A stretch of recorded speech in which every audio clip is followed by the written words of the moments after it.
merdu dan bunyi-bunyian ini adalah satu cabang kesenian yang diharuskan oleh Islam jika selari tujuan dan kaedah pelaksananya dengan hukum syarak. Sesungguhnya hiburan yang dibuat dengan tujuan dan cara selari dengan syariat Islam mampu memberi kesan yang baik kepada penyampai dan pendengarnya, dan hiburan juga mampu menjadi wadah untuk berdakwah.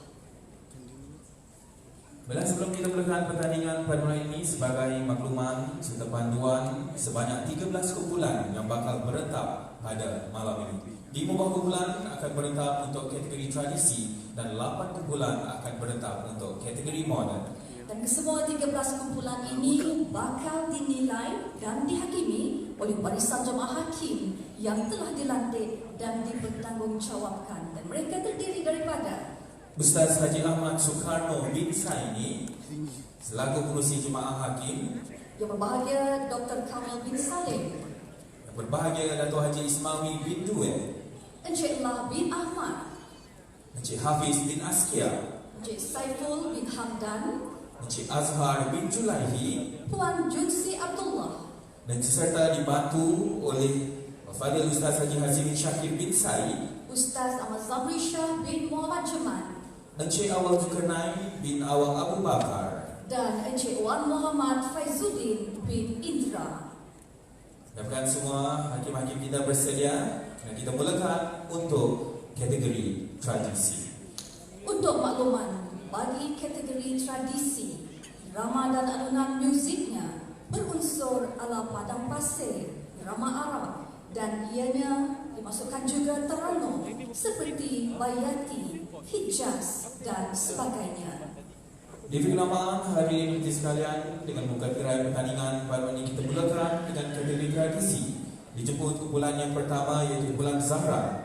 Kumpulan ini ditubuhkan sejak tahun 2010 dan pernah menjadi johan tradisi pada tahun 2015 dan pernah mewakili negeri Sarawak ke peringkat kebangsaan. Kumpulan ini memilih lagu yang berjudul Az-Zahra. Lagu dan lirik hasil ciptaan Syahrizan S. Lagu Az-Zahra bermaksud wajah Sayyidatina Fatimah yang secerah bunga yang mekar, dan lagu ini juga berkisar tentang cinta putri Rasulullah Sayyidatina Fatimah Az-Zahra terhadap ayahnya dan keluarga sehingga digelar Ummu Abiha, iaitu ibu kepada ayahnya. Hadirin sekalian, kita ikuti sekarang persembahan dari Zahra. Bismillahirrahmanirrahim. Assalamualaikum warahmatullahi wabarakatuh.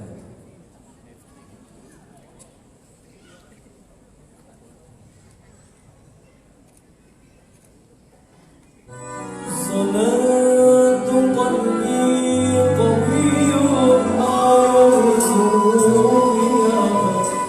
qala mislu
kekasih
wal hidayah.